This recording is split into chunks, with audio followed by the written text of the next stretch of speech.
Olá, amigos de volta. Sejam todos bem-vindos. Cá estamos, programa Ronda da Cidade. Eu sou Oséias Farias e essa é a TV Sim, canal 16. Eu vou contar a história de Linhares nas últimas 24 horas. Daqui a pouco tem pelo menos uns 4 minutos. E eu vou relatar que tem o coronavírus de um lado que está sendo combatido pela sociedade, pelas autoridades competentes. Mas tem também a violência que só cresce aqui na nossa região. Residencial Rio Doce ontem foi palco de tragédias. 2 homicídios registrados no mesmo local, no mesmo residencial. A polícia ainda não fala nada a respeito disso, porque começou agora essas investigações. Mas uma coisa é fato, a população está amedrontada, porque se de um lado tem o coronavírus, como essa imagem que a gente está mostrando aí, um dos jovens foi levado para o hospital HGL e lá morreu. Outro morreu no local e foi levado para o serviço médico legal. Isso também assusta os moradores nesta época, neste período. Nós temos no mês de março, se nada acontecer até por volta das 11h59, nós temos 9 homicídios registrados no mês de março. Além de tudo que nós temos que combater, o coronavírus e coisa e tal, o isolamento social ser respeitado à risca, nós temos a violência da cidade de Linhares que só faz crescer. Daqui a pouco eu vou trazer informações de 2 homicídios registrados no mesmo local na cidade de Linhares no intervalo de meia hora. Eu vou trazer esses detalhes já já. É assim que começamos o programa de hoje, no rádio ou na TV, a notícia chega até você.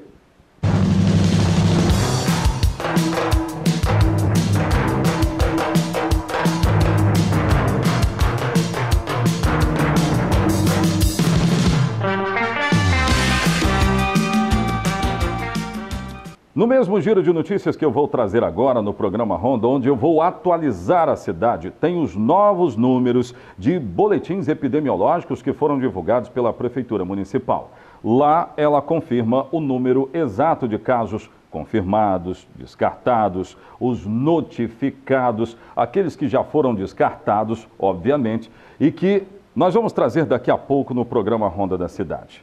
Existe um dado nesses números, daqui a pouco que eu vou trazer essas informações e você vai conferir, que traz um certo alento. O número de casos que eram suspeitos e eles já foram descartados para coronavírus, esse número só cresce, é cada vez maior. Eu já tenho pronto aí, produção, sejam todos bem-vindos ao programa Ronda, já tem tudo certo no Giro de Notícias? Então vamos lá, Giro de Notícias no programa Ronda trazendo essas informações. Põe no ar. Vamos agora a mais um Giro de Notícias. O jovem Pedro Silva Salles, de 16 anos, foi atingido por golpes de faca nas costas e no pescoço. Pedro chegou a ser socorrido por populares, mas de acordo com a ocorrência policial, ele já chegou no hospital HGL sem vida. O registro do boletim de ocorrência da Polícia Militar, mencionando o caso, é de 21h37 da noite que passou. Meia hora depois, o Corpo de Bombeiros esteve no mesmo residencial Rio Doce para mais um registro trágico. Maicon Kozvoski Faquin, de 24 anos, foi morto por esmagamento de crânio após ser agredido com golpes de madeira e pedras de concreto. Os corpos deram entrada no serviço médico legal. Existe a suspeita que Michael tenha sido morto por vingança por causa da morte do jovem Pedro. As investigações seguem na Polícia Civil. O município de Linhares divulgou na noite que passou mais um boletim com números oficiais do combate ao coronavírus na cidade. Entre os números citados está um caso dado como curado e 3 permanecem em isolamento residencial. Confira os dados do boletim oficial. 150 casos notificados. 4 confirmados, 51 descartados e 95 são suspeitos. A Polícia Militar fez um cerco tático nas avenidas Governador Lindenberg, no centro, e na Garastazul Médici, no bairro Interlagos. O intuito era combater roubos e furtos nessas regiões. Houve resultados de apreensões de produtos furtados nos últimos dias em estabelecimentos comerciais. Também foi apreendida uma certa quantia em dinheiro e uma arma de fogo. Por causa do isolamento social, o comércio fechado, além de ruas desertas, tem crescido o número de ocorrências deste gênero no município. Um cidadão natural da cidade de Maceió que teve o pedido de aluguel social negado pela Secretaria Municipal de Assistência Social porque não se enquadrava nos requisitos previstos pela legislação para receber o benefício, teve um ataque de fúria. Ele destruiu vários bens materiais no local na tarde desta segunda-feira. A sede da SEMAS, como é conhecida a secretaria, funciona no centro, próximo à Escola Municipal de Ensino Fundamental Castelo Branco. O homem, que atualmente mora sozinho num imóvel do centro, destruiu para-brisas de 4 automóveis que prestam serviços à Prefeitura de Linhares e 2 portas de vidro da secretaria. O prejuízo estimado é de R$3 mil. De acordo com a Prefeitura, mesmo com os danos, os atendimentos na secretaria continuam normalmente. Por precaução e por causa do avanço do coronavírus, quase 80 pessoas em situação de rua retornaram às suas cidades de origem desde o dia 16 de março, quando a Secretaria Municipal de Assistência Social intensificou serviços de abordagem para enfrentamento do vírus. Na manhã desta terça-feira, mais uma ação foi feita nas vias e espaços públicos de Linhares. O objetivo era orientar as pessoas quanto aos cuidados com a saúde e a importância de se dirigirem à Casa de Acolhida Peregrino São Francisco de Assis, principalmente neste período de pandemia. Desde o dia 16 de março, em média, 34 abordagens foram feitas desde o início da intensificação dos trabalhos, que conta com o apoio da Guarda Civil Municipal. Muito bem. Gente, olha, daqui a pouco eu vou trazer uma fala do governador do estado, porque existem ações que são do governo federal, que inclusive tem muita gente me perguntando, e aí, José, será que agora já está aprovado? Está aprovado, mas está para ser sancionado. Bom, vamos lá. Existe a votação da Câmara? Foi. A votação do Senado? Ontem foi. Agora depende da sanção do presidente, aquela história dos R$600 que pode ir a 660, pelo que eu vi hoje de manhã. Então, o presidente ainda não sancionou, assim que ele sancionar, vai explicar como é que você vai ter acesso a esse dinheiro. Mas daqui a pouco eu vou trazer o governador do estado do Espírito Santo falando também acerca dessas ações para ajudar empresários, microempresários, quem tem o seu MEI. Agora é hora, hein? Daqui a pouco eu vou trazer as ações do Espírito Santo. O que é que o Espírito Santo está reservando aí nesse período de pandemia para ajudar os empresários, os trabalhadores? Eu vou trazer esses detalhes daqui a pouco no Ronda da Cidade.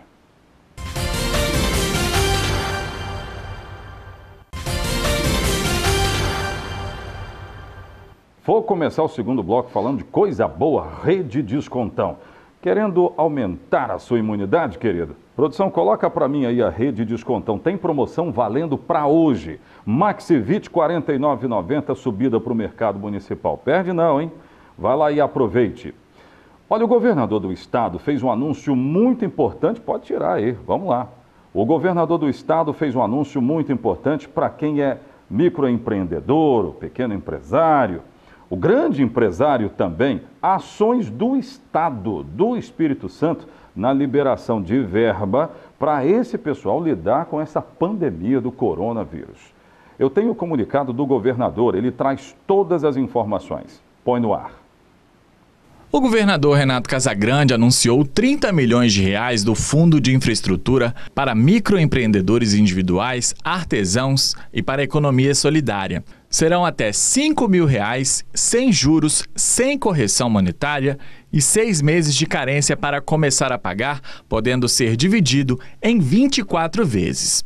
Outros 70 milhões de reais serão disponibilizados para as pequenas empresas. Cada empresário poderá pegar até R$ 31.500 de empréstimo, mas para isso, as empresas não podem demitir. A correção desses valores será pela Selic, que está em 3,75% ao ano, e dividir em 48 vezes. O Estado também vai prorrogar por 90 dias o recolhimento do Simples Nacional, da parte que cabe ao governo estadual, dos micro e pequenos empresários. Para as médias empresas, o Banestes vai seguir as regras anunciadas pelo governo federal, que anunciou uma linha de crédito para pagamento de salários por até 2 meses. Este economista avalia as medidas como positivas. A gente enxerga essas medidas da forma mais positiva possível, porque nesse momento de crise é preciso garantir a existência de demanda por parte das famílias e de emprego, né? Uma variável depende da outra. Então, essa ideia do governo de garantir empréstimos com juros muito reduzidos ou sem juros, com prazo de carência, para as empresas cumpre esse principal objetivo de garantir a manutenção desses vínculos empregatícios e, consequentemente, o pagamento de salários, né? O economista alerta que o uso desses recursos deve ser consciente. Não é um dinheiro de livre utilização das empresas. Tanto é que uma das condições para que as empresas tenham acesso a esse recurso é justamente não demitir nenhum funcionário, né? Então isso reflete essa preocupação de que haja a manutenção dos empregos, consequentemente o pagamento de salários, para que se preserve em parte o poder de compra das famílias, né? Circulando um pouco de renda pelas famílias na economia, isso garante o funcionamento das principais redes de abastecimento e isso faz com que a economia não paralise totalmente, né? Então, realmente uma medida de estímulo à economia, não é um empréstimo para as empresas para qualquer finalidade.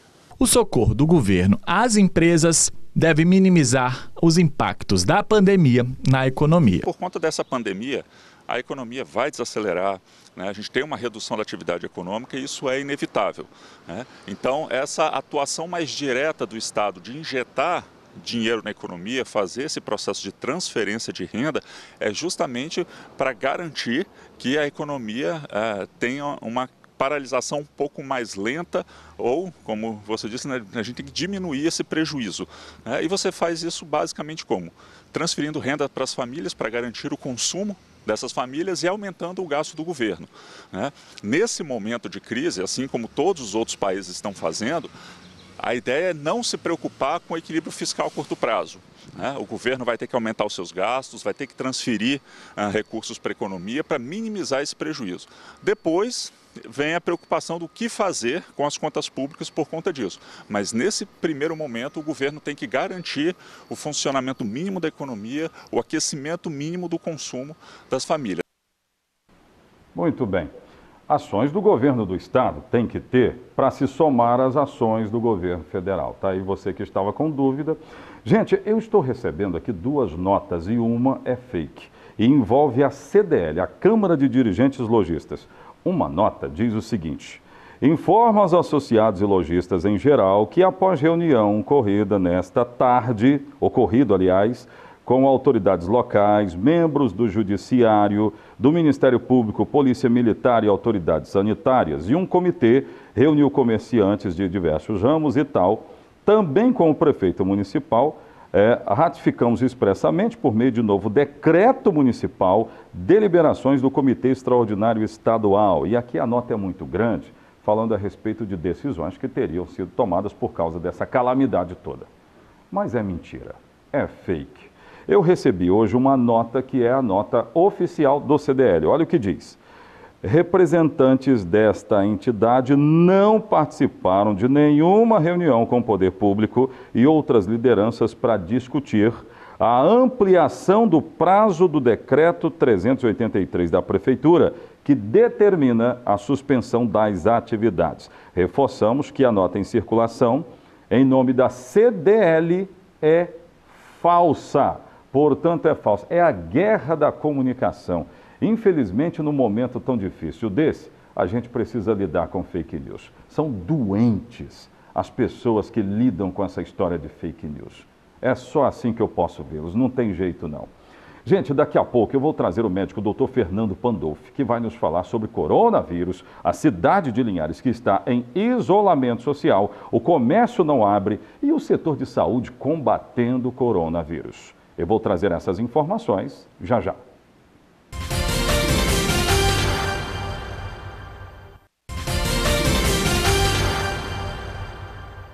Olha, eu e Dr. Fernando Pandolfi estamos aqui mais uma vez para trazer informações importantes para a nossa comunidade e estamos mantendo aquela distância que é padrão por causa do coronavírus. Eu quero trazer informações do município. Dr. Fernando, tudo bem? Bem-vindo ao programa Ronda da Cidade. Tudo bem, estamos aqui para mais algumas perguntas e respostas, né? Algum esclarecimento para os nossos ouvintes. Então vamos lá. O detalhe que nós temos aqui e que não quer se calar de jeito nenhum são os últimos números de um boletim divulgado pela Prefeitura, dando conta de casos descartados, confirmados. Eu tenho aí, produção, se tiver, coloca no ar, para que eu e Dr. Fernando possamos abordar esse assunto e trazer uma notícia no meio disso tudo, uma notícia boa. Se nós tivermos o boletim, coloca aí, olha aí, ó. É o 13º boletim, olha lá, doutor Fernando, casos notificados são 150. Significa dizer, doutor Fernando, que as pessoas têm buscado auxílio do município. Isso reflete exatamente nos casos notificados, não é? Exatamente. Porque as pessoas que, como foi orientado desde o início, né, as pessoas que tiverem sintomas, que tiverem suas dúvidas, sua insegurança, procura os 4 pontos onde estão sendo atendidos. Se forem casos que justificarem a notificação, ele é notificado, a vigilância acompanha e vê quem é confirmado, quem é descartado, e os números estão aí. 150, 4 confirmados, 51 descartados, 95 suspeitos aguardando resultados finais. Um detalhe rápido sobre essa questão dos suspeitos. O LACEN é o único laboratório que nos dá esse resultado. É coronavírus, não é coronavírus, né? Qual é o prazo que eles têm para dar esses resultados? Para trazer o resultado de um exame, doutor? Esse prazo é o grande, às vezes é questionado até, né? Precisa de um prazo maior. Às vezes isso varia de 7 dias ou até mais, né? Um período maior, porque depende do prazo que você colheu também. Depende do momento da coleta. Porque às vezes você coleta muito cedo, ainda não tem condições de ter resultado. Então esses fatores podem alterar. Mas a gente já está fazendo algumas coisas para te dar um caminho. Por exemplo, você faz o teste rápido de dengue, faz de H1N1, faz de adenovírus, você já afasta esses. Fica só com o corona para esperar. A gente vai aguardando. O mais importante é a pessoa ficar em casa e, se ela estiver clinicamente bem, não se preocupar. A vigilância vai ficar acompanhando e depois o resultado vai sendo passado para essas pessoas. E nos hospitais, aqueles que estão clinicamente preocupados ou instáveis, com a respiração não muito boa, ou mesmo com algum outro sintoma, como cefaleia ou tonturas ou algum outro sintoma, eles podem ficar internados e acompanhados em regime de internação. Já estão, a própria Unimed, o próprio Rio Doce, o HGL já tem uma estrutura já melhor montada, já com respiradores e tudo.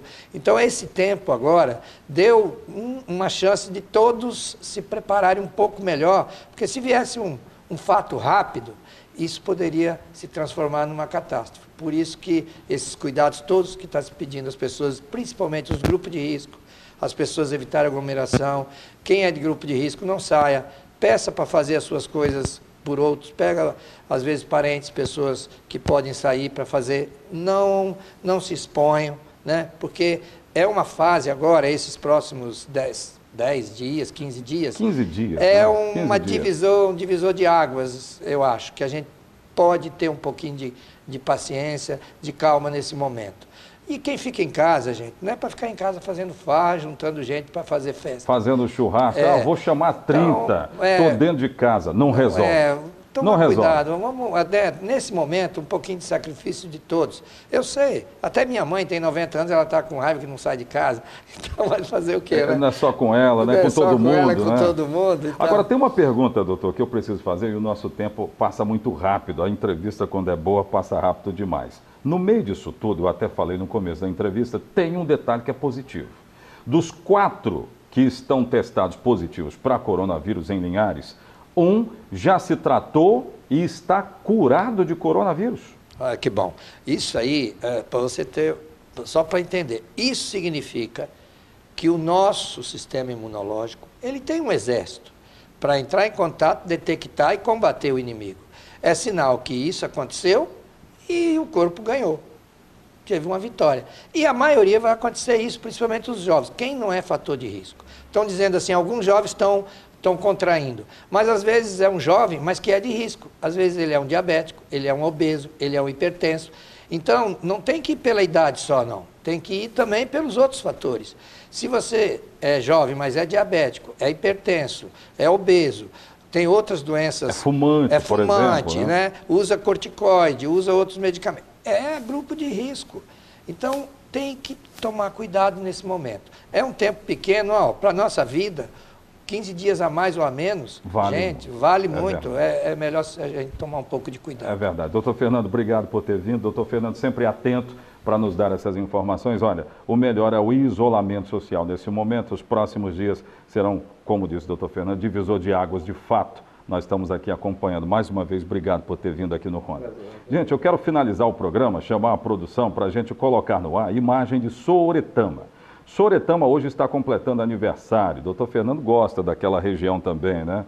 Pois é, nós gostamos. Eu sou um filho de Soretama, morei muito tempo lá.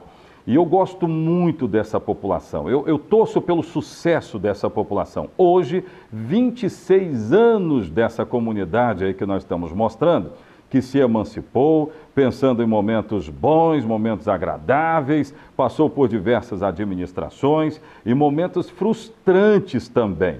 O que eu espero aqui é que a liderança de Soretama, as autoridades, tenham muita prudência e ajudem esse povo. Esse povo precisa ser ainda mais assistido por aqueles que estão no poder. Então, nós estamos numa pandemia, então não tem como comemorar com as festas, com shows, não tem. Mas eu quero lembrar aqui, em nome da Rede Sim, em nome da nossa direção, parabéns, Soretama. Tomara que vocês estejam engajados na luta contra o coronavírus para não pagar um preço tão alto. E aí, meus amigos, eu vou mostrar agora uma imagem que eu, sinceramente, não gostaria. Olha essa imagem aí da rua Cristo Rei, lá de Soretama. Como é que você comemora aniversário com um troço desse? Como é que tu comemora aniversário? Prefeito de Soretama, recolhe esse lixo aí, cara. Recolhe o lixo. Recolhe porque isso dá dengue. Isso dá um monte de coisa. Isso é perigoso. Então, pode rapidamente para a gente fechar o programa. Olha, essa questão do coronavírus, eu acho que alguma coisa boa vai ficar. As pessoas devem começar a ter cuidado com o corpo, com a higiene pessoal, com a higiene de casa, com a higiene da alimentação, os cuidados, e também com a higiene da sua casa, do seu quintal e do meio ambiente. Isso tudo é reflexo. Você pode ver, nós estamos perdendo tanta gente com dengue, com H1N1, por causa desses acúmulos. E se isso for feito de maneira correta, nós diminuímos de 20% a 30% as mortes e as doenças lá no hospital. Isso precisaria que nós começássemos a botar em prática de agora para frente, para o resto da vida. Não é parar de lavar a mão porque vai passar o corona, não. Tudo isso. Eu acho que isso, para saber cuidar do nosso quintal, da nossa calçada, da nossa cozinha, do nosso banheiro, né, da nossa comida, do nosso corpo, a gente valorizar isso. Muito bem, é isso aí, doutor Fernando lembrou bem. Então, vamos recolher esse lixo aí, gente? O morador mandou para mim hoje, José, estamos aqui comemorando o aniversário de Soretama. E aí tem esse lixo aqui para resolver, presente de grego. Faz isso com o povo, não, recolhe esse lixo aí. Ronda volta amanhã, um abraço, tchau, tchau.